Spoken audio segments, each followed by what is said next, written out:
여러분 안녕하십니까, 진성호입니다. 대장동 특혜 의혹이 지금 새로운 국면을 맞고 있습니다. 법원이 정영학 녹취록을 공개하는 것이 맞다는 판결을 오늘 내렸습니다. 그리고 그 정영학 녹취록에는 이재명의 분신이라고 불리는 이재명 후보의 최측근인 김용 부본부장의 이름이 등장합니다. 자, 이른바 이 대장동 특혜 의혹 사건에서 은수미 현 성남시장의 재판 이야기도 나옵니다. 점점 더 이재명 후보를 향해서 검찰의 칼끝이 다가설 것으로 보입니다.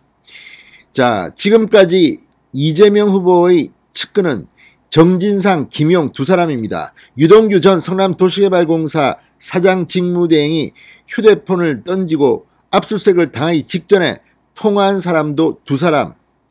자, 그런데도 이재명 후보는 나는 모른다, 유동규는 그동안 잘 연락도 안 했다, 이렇게 이야기하고 있습니다. 그런데 그동안 이 이재명의 녹취록을 보면 음대 나온 것도 다 알고 있습니다.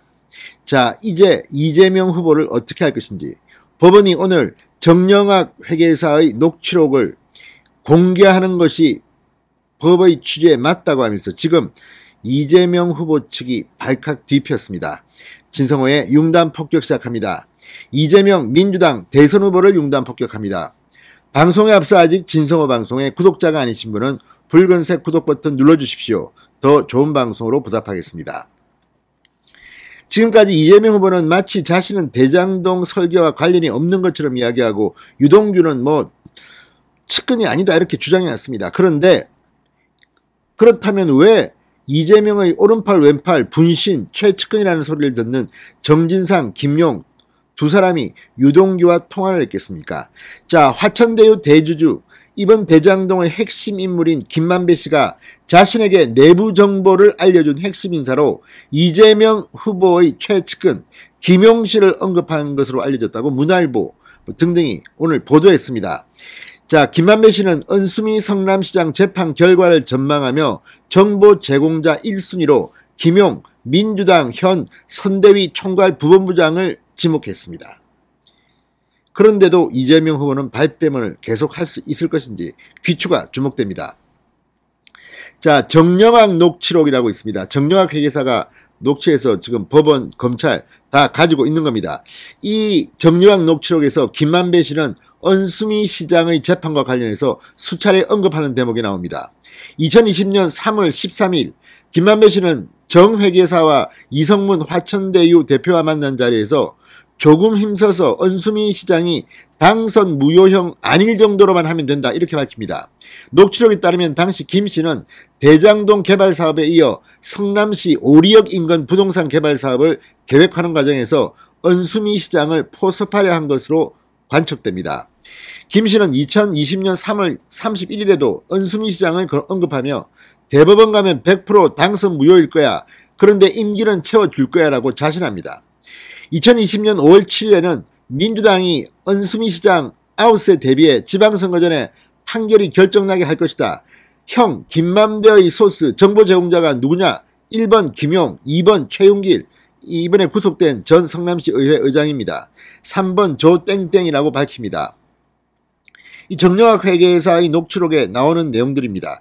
2020년 7월 9일 대법원은 은수미 시장 항소심 판결을 파기환송했고 2심에서 당선 무효형이 벌금 90만원형으로 바뀌면서 시장직을 유지할 수 있게 됐습니다.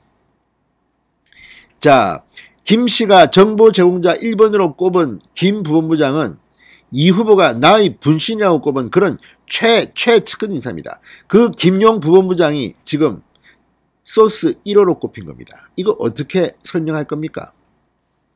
자, 김 부본부장은 2010년부터 2018년까지 성남시 의원을 지내며 대장동 사업 진행에 주요한 역할을 맡았다는 의혹을 받고 있습니다.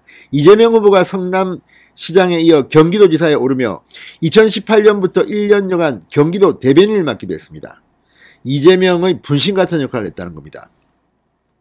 자, 김용 부본부장은 유동규 전 성남도시개발공사 기획본부장이 검찰의 압수수색을 당하기 직전까지 정진상 민주당 선대위 비서실 부실장에 이어 수차례 통화한 사실이 확인되기도 했습니다. 이에 대해서 김용 부본부장은 사실 확인을 위해 당사자와 통화한 것은 지극히 정상적인 일이라고 견해를 밝혔지만 지금도 미스터리입니다. 어떻게 압수수색을 하는 걸 미리 알고 그 전에 이렇게 김용, 정진상, 이재명의 최측근들만 이렇게 통화를 했을까? 그리고 당시 유동규는 자살약까지 먹고 소동을 벌였습니다. 이걸 보면 정말 무시무시한 집단이라는 생각이 듭니다. 자, 어쨌든 이 정영학 녹취록이 지금 이렇게 언론에 계속해서 보도되면서 충격을 주자 검찰이 이걸 공개하지 못하도록 요청했습니다. 그러나 법원은 웃기지 마라. 공식적으로 피고인들의 녹취록 복사를 허용했습니다.